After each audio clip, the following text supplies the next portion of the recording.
இந்த பக்கத்துல 300 metre GH இருக்கீங்க, மருத்துவ எப்படி பாக்குறாங்க பாத்தீங்க, செக் பண்ணி பாருங்க. என்னங்க பக்கத்துல ஜிஹெச் இருக்கு சார், நேரடியா போய் பாருங்க மருத்துவம் எப்படி பாக்குறாங்க.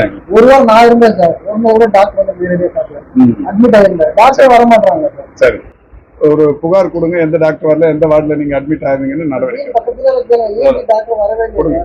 அதே டாக்டர் பிரைவேட்ல போனா ஈஸியா பார்க்க வேண்டியதா இருக்கு. சரி, பிரைவேட்ல அதாவது இப்போ நீங்க தனியார் மருத்துவமனையின் தூதரா பத்திரிகையாளரா இருக்கீங்க. இல்லங்க, நீங்க உங்க நோக்கம் என்ன, அது கரெக்டா இல்ல அது சொல்லுங்க. உங்களுக்கு ட்ரீட்மெண்ட் என்ன வேணும், ட்ரீட்மெண்ட் என்ன வேணும், அது பண்ணல அது சொல்லுங்க. புகார் சொல்றதுக்கு உங்களுக்கு உரிமை இருக்கு.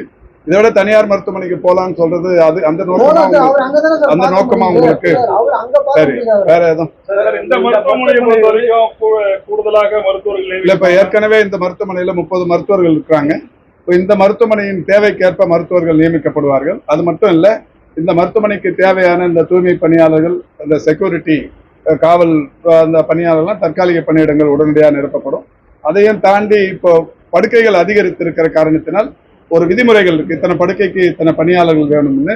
அந்த சூழ்நிலையும் அதையும் மாண்புமிகு முதல்வருடைய வழிகாட்டுதலை பெற்று இது திறந்த உடனே படிப்படியா ஒவ்வொரு சேவையாக அதிகரித்துக் கொண்டே இருப்போம். அங்க பல் மருத்துவமனை திறக்கதா சொல்லிருக்கீங்க, மழை காலம் இருக்கு, அந்த பகுதியில இருந்து ஏற்கனவே அந்த மருத்துவமனையை பொறுத்த வரைக்கும் கட்டும் போது நானும் போய் பார்த்தேன். அதுக்கப்புறம் 2 தடவை பார்த்திருக்கிறேன். ஹைட் பண்ணி கட்டி இருக்கு, மழை வந்தாலும் தாங்குற அளவுக்கு. இப்ப அது வழியெல்லாம் சரி பண்ணி கொடுத்துருவாங்க. இப்ப அது ஒரு இன்டகிரேட்டட் லெபரட்டரியும் ஒண்ணு திறக்க போறோம். இப்போ இதுவுமே திறக்க போறோம். இது எல்லாமே அந்த மழை காலத்துல போறதுக்குள்ள இந்த ஆக்சஸ் வந்து சரி பண்ணிட்டு தான். மருத்துவமனை மகப்பேறு மருத்துவமனையா கட்டப்பட்டது, மாற்றி பல் மருத்துவ மாட்டீங்க. இங்க தனியாக மகப்பேறு இங்க வந்துருது இல்ல, இங்க 400 பெட்ல மகப்பேறுமே வந்து. டயா பூஸ்டர் சுகருடைய ரிமோட் கண்ட்ரோல் இனி உங்க கையில. அனைத்து மருந்து கடைகளிலும் கிடைக்கும். செய்திகளை உடனுக்குடன் தெரிந்து கொள்ள கீழ்கண்ட கேபிள் மற்றும் டிடிஹெச் நெட்வொர்க்குகளில் எம்நாடு செய்தி தொலைக்காட்சியை காணுங்கள். பாதகம் செய்பவரை கண்டால் நாம் பயம் கொள்ளலாகாது பாப்பா.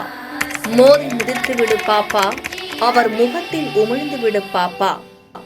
அண்மை செய்திகளை உடனுக்குடன் தெரிந்து கொள்ள இணைந்திருங்கள் எம்நாடு தொலைக்காட்சியுடன்.